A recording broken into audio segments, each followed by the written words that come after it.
first woman to win the Kentucky Oaks. So I don't know if it was 2 years ago.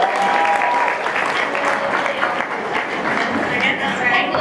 We gotta wait, find out. And she's riding in the Kentucky Derby next weekend and the Kentucky Oaks. And she is an avid fan of Thoroughbred Aftercare, and she has an amazing story about this horse who's in the arena that we've asked her to come and share, this horse's story and how she met him. And he's her own personal horse now, and this is her husband who's out here demonstrating for the first half. So Rosie, I'll just let you take over. This is my horse, Sugar.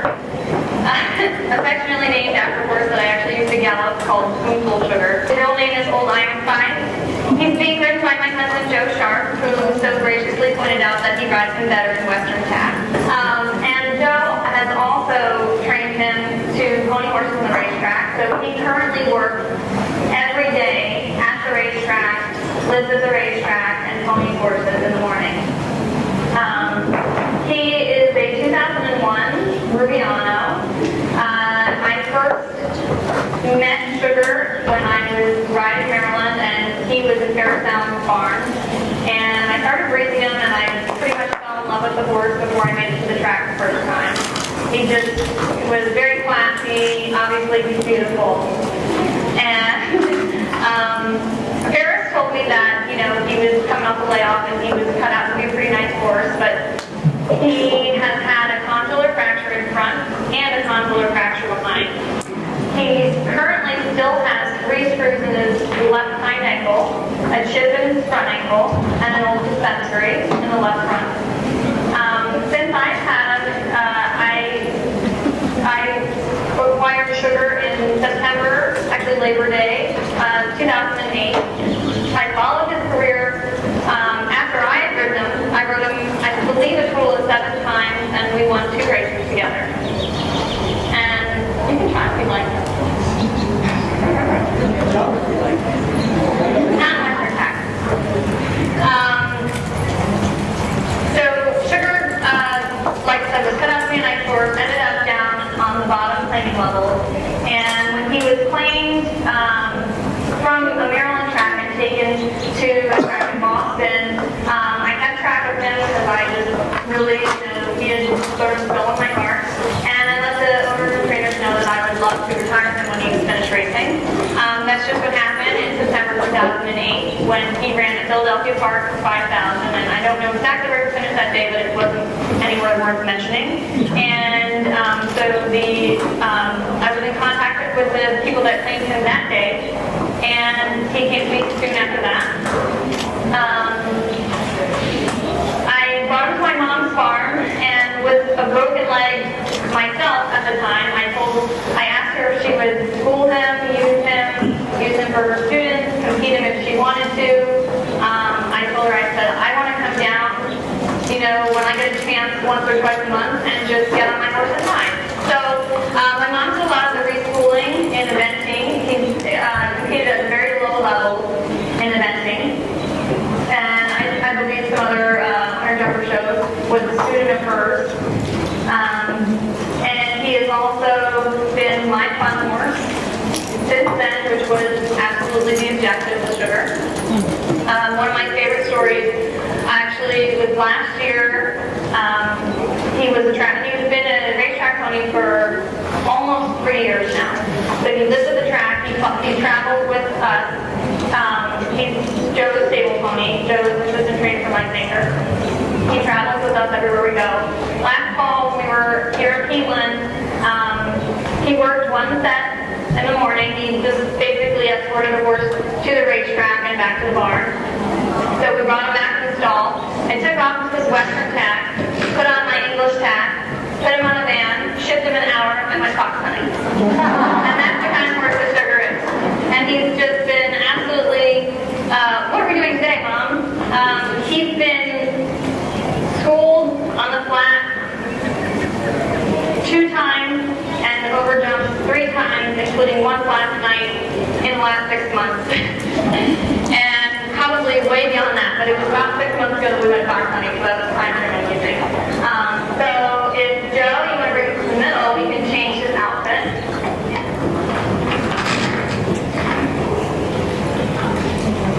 was a pretty graceful leg up. You don't look like you practiced that a few times. I only do that about 8 or 9 times a day.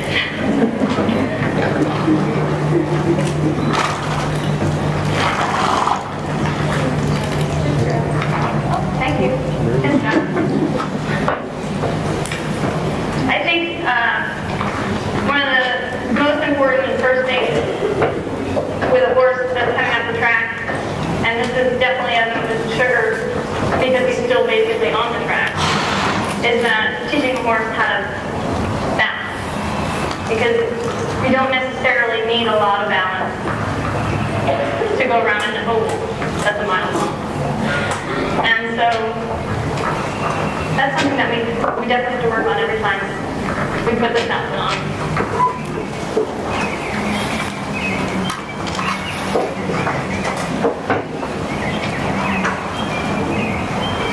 Rosie's under a lot of pressure because she's riding in the Derby on a horse owned by Mr. Ramsey over there. And if he doesn't like what he sees tonight, he might just have to find another rider.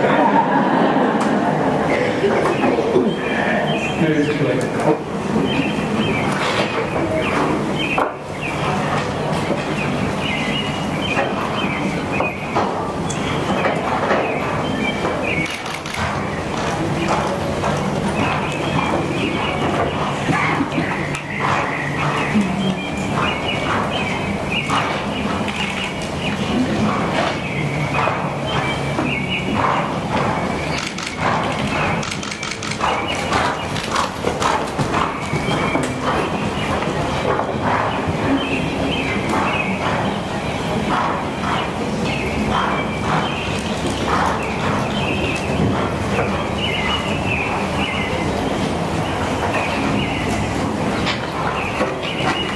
The screws in his ankles don't seem to be bothering him, huh?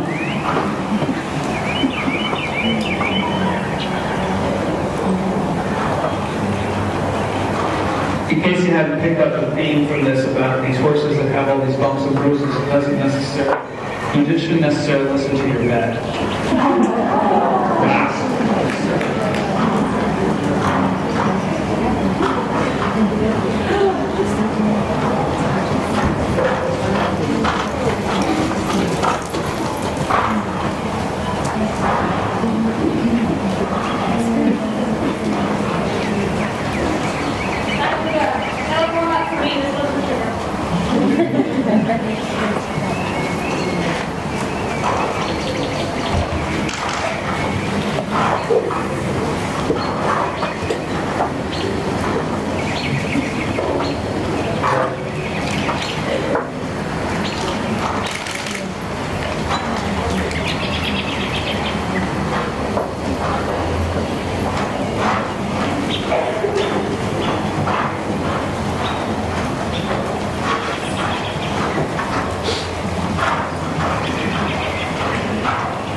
She got a pretty good eye for a fence. For a jockey. I just know where the finish line is, I guess.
Okay.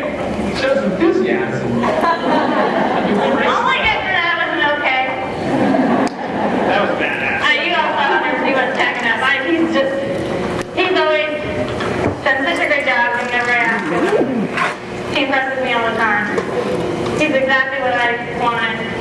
was just a horse to be able to jump on and have fun. Do you have any advice for people who want to learn how to gallop a horse? I think going from any type of riding to galloping, the key is to have a very good foundation to get yourself to that point and knowing how to communicate with horses. The worst thing that you can see on the racetrack is a rider that's scared, and it happens all the time. And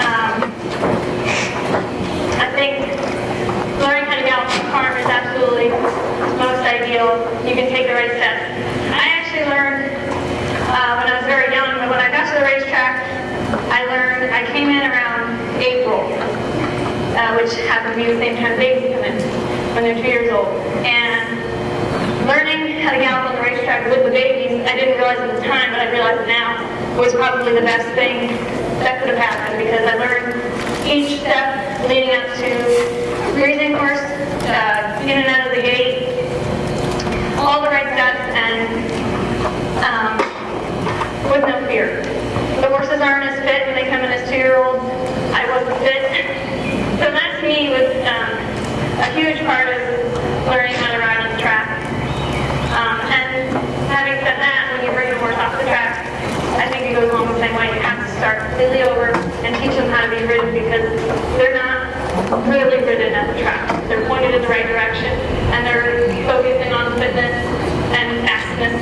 So to get a horse to be able to handle things like this is, you know,